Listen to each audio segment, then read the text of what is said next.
आज हम इस वीडियो के माध्यम से वृद्धि संधि के बारे में सीखेंगे। बहुत ही सरल तरीके से वृद्धि संधि के बारे में मैं आज आप लोगों को बताऊंगा। वृद्धि का अर्थ है बढ़ना, किसी चीज़ की बढ़ोतरी होना, ग्रो करना। कोई चीज़ बढ़ता किस तरह से है, आप इस तीर के निशान को देख रहे हैं, ये ऊपर की तरफ है, यानी नीचे से ऊपर की तरफ बढ़ता है। या दूसरे शब्द में कहूँ, आप इस वृक्ष को देखें, यह नीचे से ऊपर की तरफ ग्रो कर रहा है, नीचे से ऊपर की तरफ इसकी बढ़ोतरी हो रही है। बाएं से दाहिनी ओर की तरफ किसी चीज़ की बढ़ोतरी नहीं होती। ग्रोथ यदि होगा तो वह नीचे से ऊपर की तरफ। ठीक इसी तरह से हम वृद्धि संधि में भी बढ़ोतरी करेंगे। इसका अर्थ यह है कि ऊपर की पंक्ति और नीचे की पंक्ति का ही प्रयोग किया जाएगा। अब किस तरह से हम इसका प्रयोग करेंगे, यहाँ पर आप देख रहे हैं कि किस क्रम से मैंने ये स्वर यहाँ पर लिखे हुए हैं। आपने मेरे पिछले वीडियोस में देखे होंगे कि इसी एक निश्चित क्रम से ये स्वर लिखे हुए हैं। इसी क्रम से आप स्वर को कहीं पर भी आप लिख सकते हैं और फिर जब आप उसका प्रयोग करेंगे तो बहुत आसानी से आप प्रयोग कर सकते हैं। बस इस वीडियो को ध्यान से देखते रहिए, आपको बहुत आनंद आएगा और बहुत आसान तरीके से आप वृद्धि संधि का प्रयोग करना सीख जाएंगे। यहां पर आप देखिए, वृद्धि संधि जो है एक पेंडुलम की तरह काम करता है।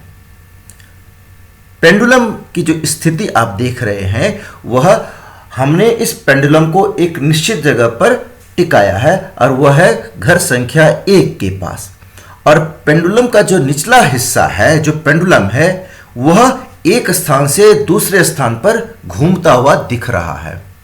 इसका अर्थ यह है कि जब हम वृद्धि संधि का प्रयोग करेंगे तो प्रथम पद के अंतिम स्वर है, वह निश्चित जगह पर जो पेंडुलम को टिकाया गया है उसी जगह से, उसी घर से कोई स्वर की मात्रा होनी चाहिए, यानी घर संख्या 1 का ही प्रयोग होगा। उसके बाद जो द्वितीय पद है, वह द्वितीय पद पेंडुलम का जो निचला हिस्सा है, उस यानी चौथे और पांचवें घर में जो पेंडुलम घूम रहा है, उसी चौथे या पांचवें घर से कोई स्वर का प्रयोग किया जाएगा। किस तरह से हम इस पेंडुलम के माध्यम से वृद्धि संधि का प्रयोग करना सीखेंगे, अभी आप देखें। एक शब्द है मेरे पास, सदा जमा एव। यदि आप इसको ध्यान दें तो प्रथम पद सदा का अंतिम वर्ण है, वो है आ, यानी घर संख्या 1 से जहां पर आपका पेंडुलम को टिकाया गया है। दूसरा जो शब्द है, दूसरे पद का प्रथम शब्द है, वह है ए। ए है आपका चौथे घर से, जहां पेंडुलम एक स्थान से दूसरे स्थान पर घूम रहा है। अब आप इसको ध्यान दें कि जब आप संधि करते हैं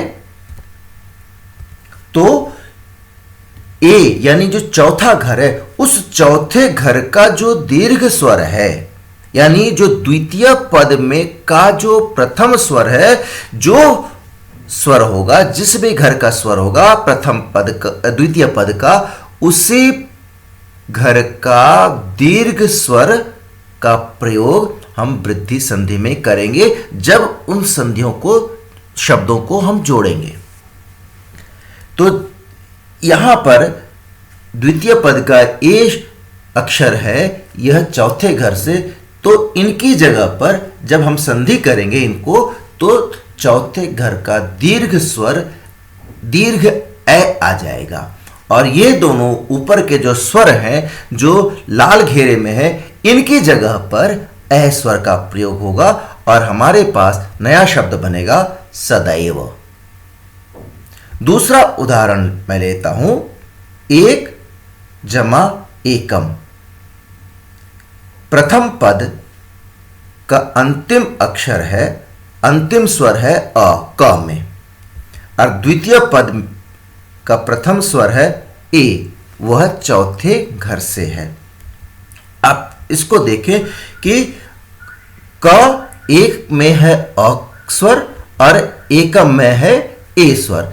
इन दोनों को रिप्लेस कर दिया जाएगा, बदल दिया जाएगा। इसकी जगह पर कोई नया स्वर आएगा और वो जो नया स्वर इनकी जगह लेगा, इन दोनों की जगह, वह चौथे घर से ही होगा और वह है चौथे घर का दीर्घ ए। तो इस तरह से इन दोनों की जगह पर जब दीर्घ ए आ जाएगा तो हमारे पास नया शब्द आएगा और वह बनेगा एक एकम। तो एक जमा एकम की जो संधि है वह हो जाएगी एक एकम। दूसरा उदाहरण मैं लेता हूं, तव जमा औदार्यम। प्रथम पद तव में अ है, जहां पेंडुलम आप देख रहे हैं टिका हुआ है, उसी जगह से, उसी घर से कोई अक्षर प्रथम पद के अंतिम वर्ण में होना चाहिए, स्वर। और जो दूसरा स्वर है वह है औदार्यम का औ। औ जो है आपके पांचवें घर से संबंध रखता है। तो अब आप देखें कि तव में अ स्वर है और औदार्यम में अ स्वर है। जब आप संधि करेंगे तो इन दोनों अ और औ की जगह एक नया अक्षर आएगा, नया स्वर आएगा और वह स्वर होगा घर संख्या 5 में जो लाल अक्षर से लिखा हुआ है, वह है औ। इन दोनों की जगह अब औ ले लेगा और औ लेने के बाद जब संधि करेंगे तो इन दोनों की जगह औ आते ही ये मेरे पास शब्द बन जाएगा तवौदार्यम। दूसरा उदाहरण है सदा जमा एव। अब यहां पर देखें, जो प्रथम पद का अंतिम स्वर है वह है आ, जो लाल घेरे में दिखाया गया है, और द्वितीय पद का प्रथम स्वर है ए, जो लाल घेरे में आप देख रहे हैं। अब आप देखें कि इन दोनों में स्वर क्या है, प्रथम पद में आ स्वर है और द्वितीय पद में ए स्वर है, यानी इनका जो कॉम्बिनेशन है, इनका जो मेल है वह घर संख्या 1 और घर संख्या 4 से है। जब हम संधि करेंगे तो जो द्वितीय पद का जो प्रारंभिक शब्द है, अक्षर है, स्वर है, वह है घर संख्या 4 से। तो घर संख्या 4 का जो दीर्घ स्वर है, जो लाल अक्षर में लिखा हुआ है, वह लाल अक्षर का स्वर इन दोनों स्वरों की जगह ले लेगा और वह है ए। तो जब ए आ जाएगा तो इस तरह से आ और ए की जगह पर ए आने से मेरे पास जो नया शब्द बनेगा वह है सदैव। इस तरह से यदि आप इस पेंडुलम को ध्यान में रखकर वृद्धि संधि का प्रयोग करते हैं तो बहुत आसानी से आप वृद्धि संधि का प्रयोग कर सकते हैं। अब मैं बात करता हूं विच्छेद, किस तरह से एक शब्द को दो अलग अलग पद में विभक्त किया जाए। मेरे पास शब्द है वनौषधि। बहुत सामान्य तरीका है, जैसे मैंने पिछले वीडियोस में बताए थे, ठीक उसी तरीके को यहाँ पर यदि आप इस्तेमाल करते हैं, प्रयोग करते हैं, तो आप इस संधि को बहुत आसानी से समझ सकते हैं। वनौषधि में अब हमें विच्छेद करना है तो सबसे पहले आपको ध्यान देना है, सबसे पहले जो स्वर की मात्रा है, सबसे प्रथम स्वर की मात्रा आपको उसे पहचानना है। तो यहां पर जो सबसे प्रथम स्वर की मात्रा है वह है औ। लाल घेरे में मैंने औ को लिख दिया। इसका मतलब अब मेरे पास दो शब्द आ गए। आप लाल घेरे में आते ही दो शब्द बन गए और वो शब्द है वन जमा शधि। लाल अक्षर में शधि लिखा हुआ है। शधि का कोई अर्थ नहीं है, जबकि वन का अपना अर्थ है। अब शधि को भी हमें अर्थपूर्ण शब्दों में बदलना है। यदि हम बदलने में कामयाब हो जाते हैं तो हमारा विच्छेद पूर्ण हो जाता है, सही हो जाता है। अब किस तरह से इसका प्रयोग करेंगे कि यहां पर शधि से पहले जो डैश है, खाली स्थान है, यहां पर कौन सा स्वर आना चाहिए, कौन सा अक्षर आना चाहिए। तो यदि आप देखें, जो लाल सर्कल में किया हुआ है वनौषधि में, वह है औ की मात्रा। औ की मात्रा वह है क्रम संख्या 5 से। तो इसका अर्थ ये हुआ कि शधि से पूर्व क्रम संख्या 5 से ही कोई स्वर होना चाहिए, और एक ऐसा स्वर, उन दोनों स्वरों में से एक ऐसा स्वर जिसके जुड़ते ही यह शब्द अर्थपूर्ण हो जाए। तो मेरे पास जो नया शब्द बनेगा वह वन जमा औषधि, वन जंगल, औषधि औषधि दवाई। तो ये नया शब्द बन गया, विच्छेद कर दिया, दोनों शब्द जो हैं वो अर्थपूर्ण हैं। एक उदाहरण और हम लेते हैं, मतैक्यम। अब इसमें सबसे पहला स्वर की मात्रा ढूंढनी है आपको। सबसे पहले स्वर की मात्रा है ऐ। ऐ मिलते ही त के ऊपर ऐ की मात्रा है। मेरे पास एक शब्द, ये पीली रेखा का अर्थ है आपको दो शब्द मिल गए। एक शब्द है मत और दूसरा शब्द है क्यम। अब आप यहां पे देखिए, जो लाल अक्षर में लिखा हुआ शब्द है वह अभी अर्थ देने में असमर्थ है, उसका कोई अर्थ नहीं है।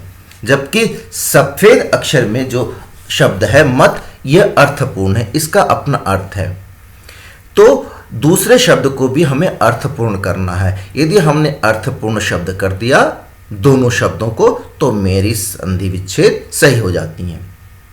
अब आपको यह देखना है, जो लाल घेरे में ऐ है वह ऐ किस परिवार से संबंध है।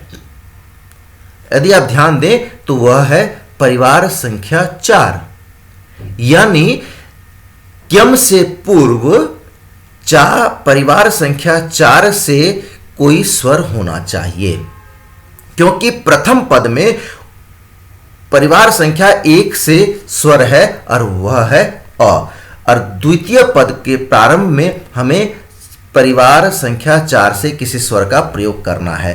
और जब हम प्रयोग करेंगे तो नया शब्द आएगा मत प्लस ऐक्यम, मतैक्यम।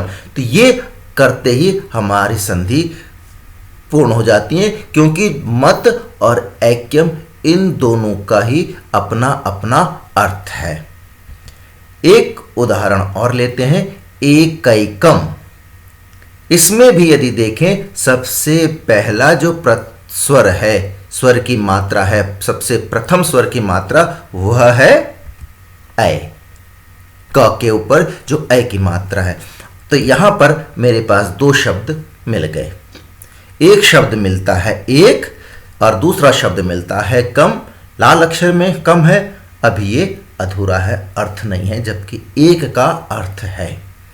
अब आप ये देखें, ऐ की मात्रा जो है वह किस परिवार से है, परिवार संख्या 4, यानी ए या ऐ का प्रयोग होना चाहिए। एक ऐसा शब्द एक ऐसा अक्षर का प्रयोग हमें करना है जिसके आते ही, जिसके लिखते ही शब्द का अर्थ आ जाए, और वह अर्थ पूर्ण शब्द बनता है एक जमा एकम।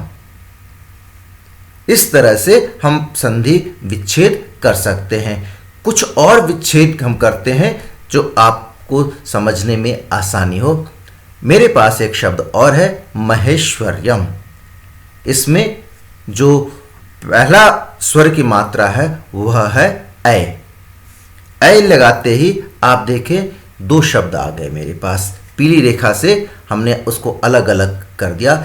एक शब्द है मह, दूसरा शब्द है श्वर्यम। दोनों ही लाल अक्षर से हैं। इसका मतलब दोनों ही शब्द अभी अपना अर्थ देने में असमर्थ हैं। दोनों का कोई अर्थ नहीं है। प्रथम पद में का भी अर्थ नहीं है और द्वितीय पद का भी अर्थ नहीं है। अब हमें दोनों ही पदों का अर्थ पूरा करना है। तो आप देखें, जो प्रथम पद है वह प्रथम पद इस पेंडुलम के ऊपरी हिस्सा जो अपने स्थान पर टिका हुआ है वह है घर संख्या 1, यानी घर संख्या 1 अर्थात अ या आ का प्रयोग होना जरूरी है प्रथम पद में। ह में अ है लेकिन अर्थ नहीं है, तो इसका अर्थ है वहां पर उसी परिवार का, परिवार संख्या 1 का दूसरा कोई स्वर का प्रयोग हमें करना पड़ेगा। और श्वर्य, और जबकि वहां है महेश्वरी में ऐ की मात्रा है चतुर्थ परिवार से, यानी श्वर्यम में जो प्रथम अक्षर होगा या प्रथम स्वर होगा वह है चौथे परिवार से संबंध रखेगा। तो मेरे पास जो नया शब्द आएगा वह आता है महा जमा ऐश्वर्यम। महा का भी अपना अर्थ है, ऐश्वर्यम का भी अपना अर्थ है, तो दोनों का अर्थ निकलने से मेरा ये संधि विच्छेद बिल्कुल सही हो जाता है। दूसरा उदाहरण हम लेते हैं महाओजह। इसमें आप देखें जो पहले जो स्वर की मात्रा है वह है औ। मेरे पास दो शब्द आ गए, औ को सर्कल में लेते ही दो शब्द आ गए, और वो दो शब्द है मह प्लस जह। ठीक अब इसी तरह से लाल अक्षर में है, यानी प्रथम पद में अ या आ का प्रयोग होना चाहिए। अ तो दिख रहा है, अपना अर्थ ये देने में असमर्थ है, तो हमें इसकी जगह पर आ का प्रयोग करना पड़ेगा।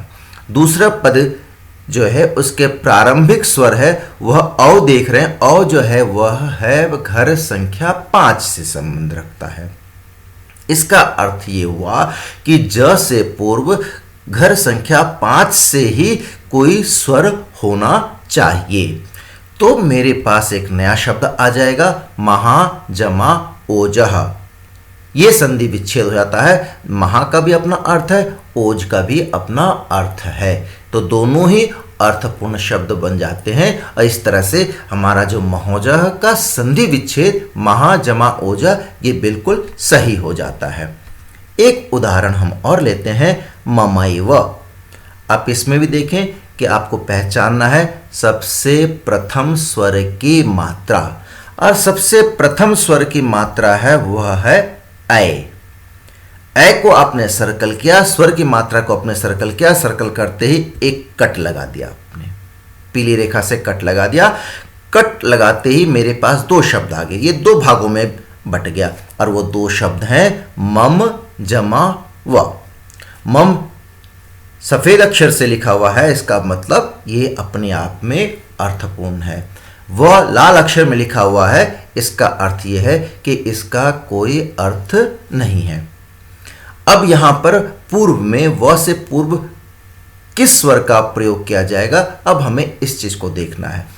तो ममई में देखें कि ऐ जो है, ऐ की मात्रा वह कौन से परिवार से है, तो ध्यान देंगे तो वह है परिवार संख्या 4। इसका अर्थ ये हुआ कि व से पूर्व परिवार संख्या 4 से ही कोई स्वर होना चाहिए, या तो ह्रस्व ए या दीर्घ ए, और ऐसे स्वर का प्रयोग करें जिसका प्रयोग करने पर ये अर्थ अपना दे सकें। तो मेरे पास जो नया शब्द बनकर आएगा वह है मम जमा एव। मम का अर्थ है मेरा, एव का अर्थ है ही। इस तरह से यह दोनों शब्द अपना अर्थ देते हैं, जिसकी वजह से आपका यह संधि विच्छेद भी सही हो जाता है।